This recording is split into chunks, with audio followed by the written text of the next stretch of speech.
So,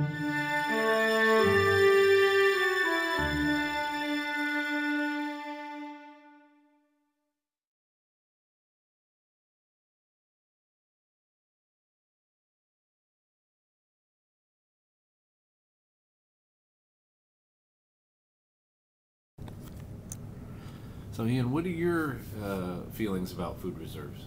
Well, I think they're going to be a critical part of a food system on a go-forward basis. When you look at the big food inflation period that we saw, the big price spike we saw in early 2008, it was a major event for all of Western agriculture in the Western world. But I recently had a break in my career and moved to take a bit of a holiday in Africa. And as we hiked through rural Ethiopia and sat with villagers and talked about what mattered, what had affected their lives in the last number of years since I'd worked in Ethiopia, it was food inflation. And if you're at a position where something in excess of 60% of your income is for purchasing the staples that you need to live, and you see a tripling of the price of those staples, it's a dramatic event that affects the stability of the globe and it affects people's right to food. And so I think it underscores how important those extreme radical events are, and food reserves are a key tool to help us as a globe avoid those in the future. What's been the experience of wheat, taking one commodity? Well, wheat's a commodity that's always been a very politically sensitive commodity. Really, for the past 100 years, people have been sensitive about wheat, and even prior to that, going back all the way to Egypt. But so when you trace it just back to the Second World War, there was agreement among 47 nations that they would have a policy where there would be a price band that the world market would trade within, so that importers knew that their imports were protected and they didn't have to go through a process of doing non-economic things to grow products that didn't make any sense. And exporters had some sense that they could build an industry in order to supply them because they knew the band that they were going to work in. So we saw an international wheat agreement that started in 47. It had its bumps, it had its hiccups, but it really traded within a fairly narrow range through the last few years of the 40s, the 50s, and through all the way through till 1969.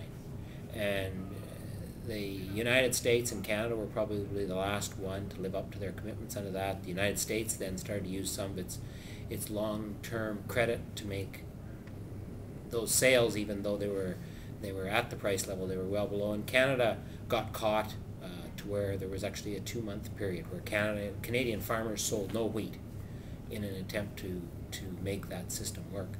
And Canada was the only nation that formally broke that accord. We announced in Parliament that Canada couldn't carry it any longer, and as such it broke down. But it's remarkable in many regards that we had 22 years of stable values that were negotiated multilaterally and moved forward. You know, subsequent to that, we saw the huge growth in stocks within the U.S. The Americans actually would argue, and I think with some legitimacy, that they tried to do it single-handedly for a while. And then they tried to support their producers, and then they exited that stock-holding position. And there was a devastating drop in world prices. And agriculture was devastated in Canada, Australia, Africa, South Asia, and many other places. So wheat has been a real rough ride. There's been some periods where it's been very successful, and there's been some lessons to learn from times when it wasn't. Right.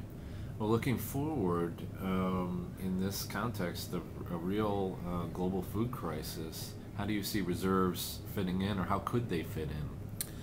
Well, I don't pretend to have the panacea in terms of all the institutional frameworks, but I would suggest that the very difference in all the commodities mean that we probably have to discuss this food system commodity by commodity. Rice is traded 7% and wheat is 17%. Wheat is produced mainly in areas where it's cold in the winter and it's fairly inexpensive to store grain, and rice is largely produced in very warm areas. It doesn't matter whether you have the reserve in production or point of consumption.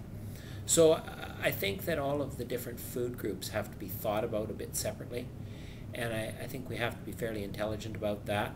The other thing that's changed over that 30-year period since we tried it last is that there's the growth in trade has meant that we probably don't need to be as particular about whether all of the reserve is in one place or the other.